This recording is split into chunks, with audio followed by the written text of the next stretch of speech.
Galbay di aplikasi pinjol ini data kita akan diblokir. Di sini saya mau bahas buat teman-teman semuanya yang merasa ketakutan bahwa nanti akan disebar data kita bakal diblokir dan yang lain sebagainya.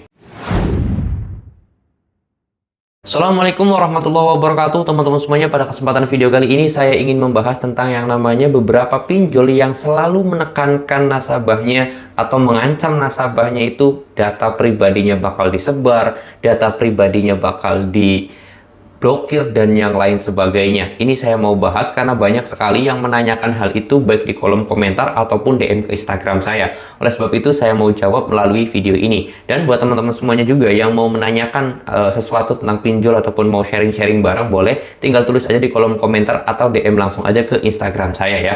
Oke, linknya sudah saya sediakan di deskripsi juga. Oke, di sini saya mau bahas dan juga saya mau jawab akan pertanyaan dari teman-teman semuanya. Yang pertama dari masalah sebar data dulu lah ya. Sebar data masalah pinjol. Bang, pinjol ini sebar data nggak? Saya galbay sekian. Bang, pinjol ini sebar data nggak? Saya galbay sekian. Dan banyak sekali pertanyaan akan hal itu.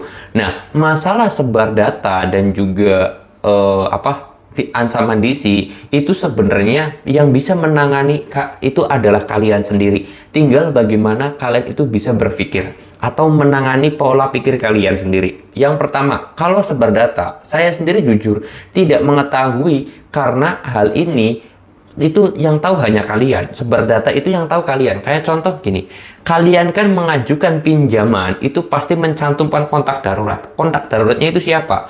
Orang tua kalian dan istri kalian, contoh ya, atau suami kalian. Kontaknya adalah itu. Terus kemudian teman kerja kalian tahu, artinya pinjol tersebut sebar data. Teman sekolah kalian tahu, teman kuliah kalian tahu, artinya di situ pinjol tersebut sebar data. Itu yang dinamakan sebar data, ya enggak? Atau teman-teman medsos kalian tahu, itu artinya pinjol tersebut sebar data. Tapi kalau yang tahu itu cuma suami kalian dan juga orang tua kalian, itu artinya ya bukan sebar data karena memang dijadikan kontak darurat gitu loh.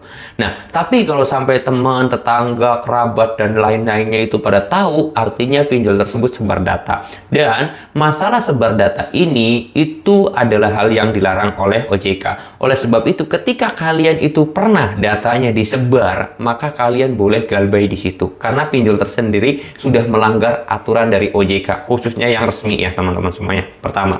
Lalu kemudian yang kedua adalah pemblokiran data pribadi. Apa sih yang dimaksud pemblokiran data pribadi itu? Banyak sekali yang nanya ke saya, Bang, DC-nya ngancem mau diblokir data pribadinya. Bang, pinjol ini ngancem data pribadi kita bakal diblokir kalau nggak bayar sekian, kalau nggak tepat bayarnya, kalau mau galbay datanya bakal diblokir.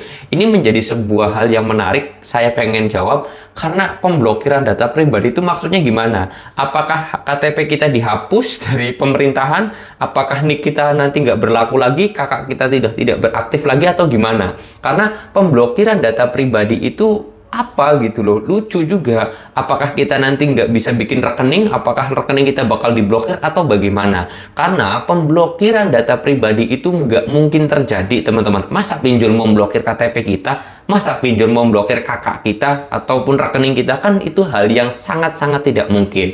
Jadi buat teman-teman semuanya, ketika dapat ancaman dari DC akan hal itu, tolong jangan pernah ladenin dan jangan pernah percaya. Karena kita harus bisa berpikir jernih juga. Pemblokiran data pribadi. Apakah data kita jelek, dislik OJK? Ya jelas, karena kita galbay. Kan udah. Kalau seperti itu ya memang benar. Data kita jelek, dislik OJK. Itu karena konsekuensi kita galbay pinjol gitu loh. Kalau diblokir KTP-nya kan nggak mungkin. Kalau diblokir kakaknya juga nggak mungkin. Nah, ini semuanya pertanyaan-pertanyaan akan hal ini akibatnya kalian itu takut sebenarnya dalam tekanan, dalam situasi yang sangat mencekam. Akhirnya setiap ada sesuatu yang negatif, kalian percayai itu dan akhirnya membuat mental kalian itu jatuh. Oleh sebab itu, cobalah berpikir jernih dan juga berpikir luas. Karena pola pikir kita itu akan mempengaruhi terhadap mental kita dan juga jiwa kita. Saya selalu menekankan jangan takut terhadap DC, jangan takut terhadap DC, jangan takut terhadap DC. Nggak tahu saya sudah bilang berapa ribu kali, karena itu menjadi hal yang ataupun modal kita untuk galbay pinjol itu aman. Kalau kita nggak punya rasa berani, itu galbay pinjol kita akan gagal. Kenapa? Karena ya kita selalu dalam tekanan dan juga ancaman. Oleh sebab itu jangan ada lagi pertanyaan-pertanyaan tentang yang saya kira merucut pada rasa ketakutan kalian. Harus diberanikan.